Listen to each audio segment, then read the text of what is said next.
नहमदुहु व नुसल्ली अला रसूलिहिल करीम अम्मा बाद फ़अऊज़ु बिल्लाहि मिनश्शैतानिर रजीम बिस्मिल्लाहिर रहमानिर रहीम।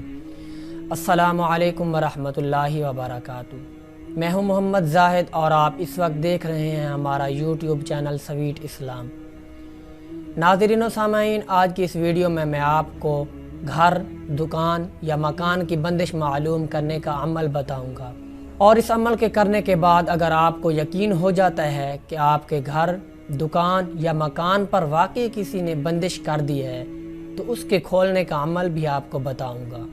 लेकिन मज़ीद तफसील से पहले आप तमाम हजरात से एक छोटी सी दरख्वास्त है कि अगर आपने अभी तक हमारे यूट्यूब चैनल स्वीट इस्लाम को सब्सक्राइब नहीं किया तो जल्दी से सब्सक्राइब फरमा लें और साथ ही दिए गए घंटी के निशान को भी दबा दें ताकि हमारी आने वाली हर वीडियो का नोटिफिकेशन आप तक आसानी से पहुंच सके। नाज़रीन व सामीन, अगर आपके घर, दुकान या मकान पर किसी ने जादू, टोना या बंदिश कर दी है तो उसको मालूम करने के लिए आप ये छोटा सा अमल करें। आप उस घर, दुकान या मकान में से थोड़ी सी मिट्टी लें और उस मिट्टी पर बाद नमाज इशा 7 मरतबा अव्वल व आखिर दरूद इब्राहिमी पढ़ें और दरमियान में बिस्मिल्लाहिर्रहमानिर्रहीम या हय्यु या क़य्यूम और या बदीउस समावाति वल अर्ज़ 100 मरतबा पढ़ें और फिर उस मिट्टी को सूंघें।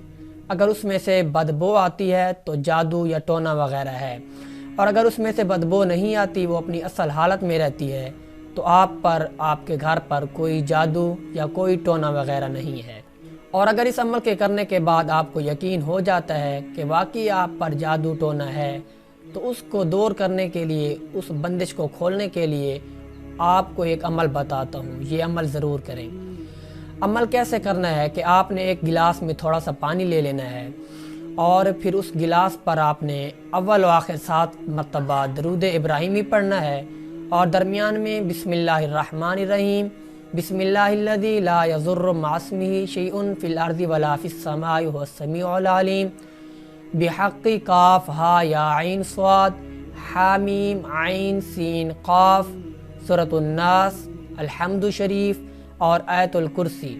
ये 41 मरतबा पढ़नी है और इसको 41 मरतबा पढ़ने के बाद आपने उस पानी पर फूंक मार देनी है और फिर इस पानी को मरीज़ को पिलाएं और इसी पानी से अपने घर, दुकान या मकान या जिस जगह पर भी आपको ख़तरा है कि यहाँ पर बंदिश की गई है तो वहाँ पर उस पानी के छींटे लगाएं।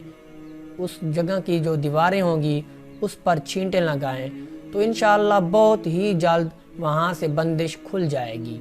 और मैं दुआ करता हूँ कि अल्लाह रब्बुल इज़्ज़त ऐसे आमलों को हिदायत अता फ़रमाएँ जो लोगों को ऐसी घटिया हरकतें करके देते हैं, और अल्लाह रब्बुल इज़्ज़त हम सब को शैतान के शर से महफूज फरमाए।